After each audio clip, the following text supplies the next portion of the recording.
Hi Thackley, I've got something a little bit different for my story time today because it's a book that's more aimed at Key Stage 2. It's this one, it's called Sky Song and it's by Ebby Elphinstone. And I wanted to share just a tiny bit with you because this is a book that both Mrs. Eversfield had recommended to me and Mrs. Rhodes had recommended to me, and they had said what an amazing story it was. And so I've eventually got started on it. We've been reading a little bit every night, and we've had it for 4 nights. We're already 10 chapters in, so that tells you quite how good it is. So I just wanted to read a little tiny bit of the prologue at the start to just show you how amazing it is and how much it has already hooked me in. So this is the prologue from Sky Song by Ebby Elphinstone. Beyond the footsteps of the greatest explorers and up past the reach of the truest map, there lies a kingdom called Erkenwald. Here, the sun still shines at midnight, and in the summer, glinting off the icebergs in the north and slipping between the snow-capped Nevercliffs in the west. But it does not rise at all in the long, cold winters. Then the night bleeds on, and in the darkness is so thick you cannot see your hands in front of your face. This far north, not even the stars do not behave as you might expect. And that's probably just as well, because without Ursa Minor breaking a few rules, we would not have a story at all. The Little Bear, some call this constellation, but if astronomers knew the truth, if they could see into the heart of things and out the other side, perhaps they would have used a different name. For these 7 stars are in fact sky gods, mighty giants carved from stardust, and the brightest of them all, the North Star, was the one who first breathed life into Erkenwald. Such was his power that he only needed to blow the legendary frost horn once, and the empty stretches of ice many miles below began to change. Mountains, forests, and glaciers appeared. Then animals arrived, polar bears to roam the tundra, whales to glide through the oceans, and wolves to stalk between the trees.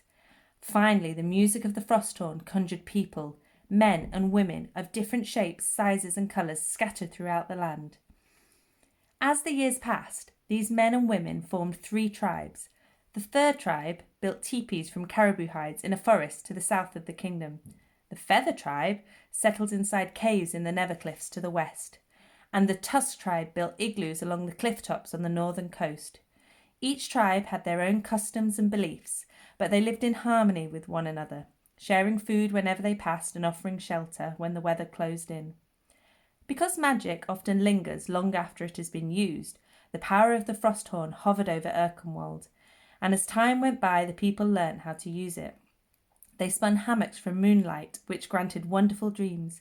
They trapped sunbeams in lanterns, which burned through the winter months. They stored wind inside gemstones, which granted their boats safe passage through stormy seas.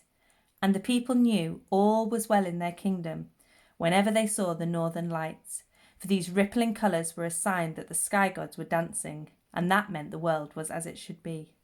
But darkness can come to any kingdom, and so it came to Erkenwald. And then it goes on for a little bit to explain all about an evil ice queen who ends up taking over in Erkenwald. And the last part of the prologue, just before the main story begins, just really grabbed me and made me want to carry on reading. It said, but some people are not very good at lying low. They have wandering limbs and fierce hearts, and more often than not, they have heads full of wild ideas. Our story follows 2 such children, an unlikely pair, some would say, but you cannot pick and choose who adventures happen to.